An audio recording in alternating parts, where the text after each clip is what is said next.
Oui, bonsoir. Nous sommes sur le célèbre marché aux truffes d'Obs. Ici, une vingtaine de trufficulteurs proposent aux particuliers comme aux professionnels d'acheter le célèbre tubercule, un tubercule qui cette année va être particulièrement contrôlé.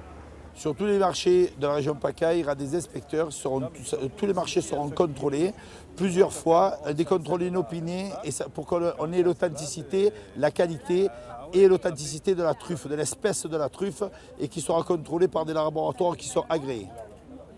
Pour rassurer le consommateur sur la qualité et surtout l'origine du produit, des inspecteurs indépendants ont été formés à Fort-Calquier dans les Alpes de Haute-Provence. Nous les avons suivis durant une journée.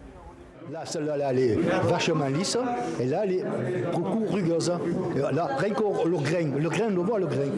Tuber melanosporum, brumale, ou la chinoise, la Tuber indicum. De quoi y perdre son latin est difficile pour le consommateur de faire la différence. Ceux qui ne connaissent pas, il se fera avoir.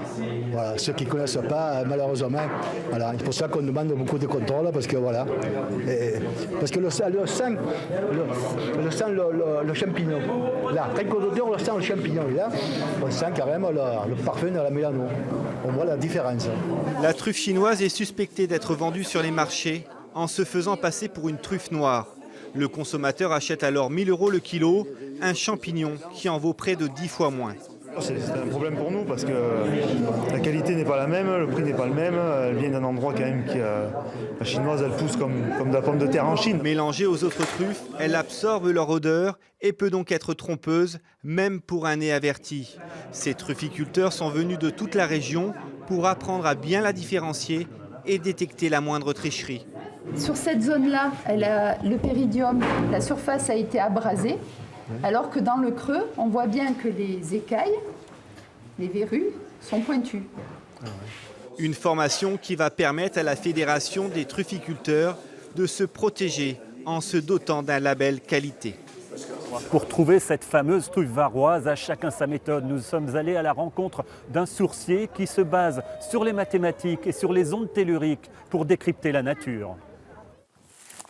Une baguette de sourcier bricolée, 3 hectares de chênes truffiers plantés selon des théories mathématiques basées sur les ondes telluriques.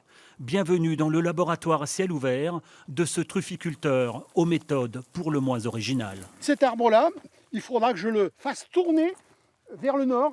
Pour cela, je vais donner un coup de pioche dedans.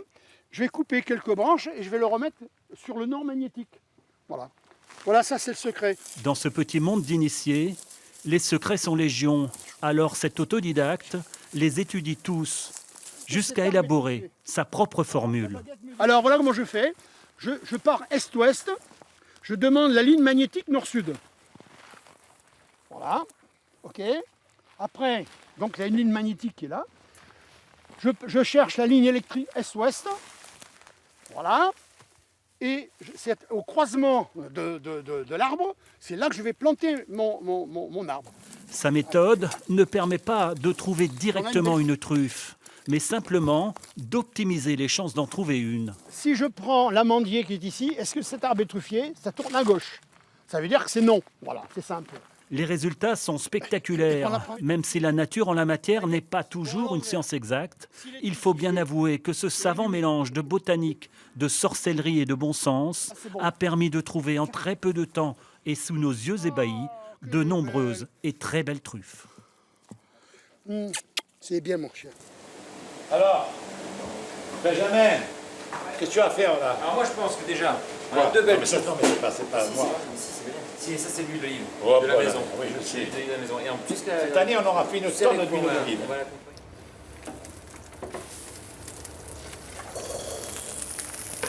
Voilà, maintenant on va assaisonner nos noix de Saint-Jacques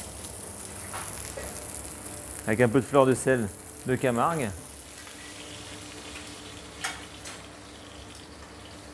Alors, regardez, celles-ci elles sont belles, hein, regardez. C'est les premières, mais elles sont quand même jolies. Voilà. Et là, j'ai quelques petits topinambours que j'ai fait juste sécher. Voilà, c'est un joli plat qui fait une belle entrée. Pour les fêtes, ça c'est très bien, par exemple. Clément Bruno, bonsoir. Comment allez-vous? Asseyez-vous. On ne pouvait pas évoquer la truffe sans venir vous voir. Ça, c'est gentil. Après près de 40 ans, ça fait 40 ans que Pas vous tout êtes à fait, mais bientôt. On a commencé ici en 83, avec la passion de ce tubercule merveilleux. Je pense qu'on a traversé les époques et on est toujours là pour en parler, c'est ça l'essentiel. Alors justement, il y a une rumeur qui dit un peu que sur le marché d'Ops, il y aurait eu peut-être de la chinoise. Vous en pensez quoi, vous? Vous voulez mon avis? Je pense qu'il y a beaucoup de jalousie là-dedans. Je pense qu'aujourd'hui, le marché d'Ops, il est propre. Il y a des gens qui contrôlent, qui vérifient. Je pense qu'il ne faut pas s'arrêter là. Il ne faut pas s'arrêter à cause des bruits qui courent. Et il ne faut pas écouter tout ce qu'on entend parce que, vous savez, il y a des jalousies partout. On ne peut pas salir cette image en disant qu'il y a de la truffe chinoise qui se balade à travers tout ça. Aujourd'hui, je peux vous dire qu'il y a les fraudes qui viennent. C'est très contrôlé. Je connais beaucoup de caveurs. Et ceux que je connais, ce sont des gens honnêtes, propres. Et je n'hésite pas, quand ils me disent on a 2 kilos, 5 kilos, 8 kilos, à leur dire apportez-les, je les achète. On dit que ça va être une excellente année cette année, qu'il y a eu beaucoup d'eau. C'est ça. C'était bon pour la truffe? Oui, très bon. Il ne faudrait pas qu'il continue de pleuvoir beaucoup. Mais il a plu quand il fallait. Il a même bien plu. Donc cette année, ça sera, par rapport à l'année dernière, qui n'était pas une belle année, je pense que ça sera une très grande année de truffe. Il y en aura beaucoup. Est-ce qu'il y a une recette pour faire venir un peu le monde entier ici, dans ce petit pays de l'orgue? La truffe, il ne faut pas trop la faire cuire. Meilleure elle est si vous la mangez crue. Un filet d'huile d'olive, un peu de fleur de sel et un peu de poivre du moulin. C'est fini, c'est comme ça.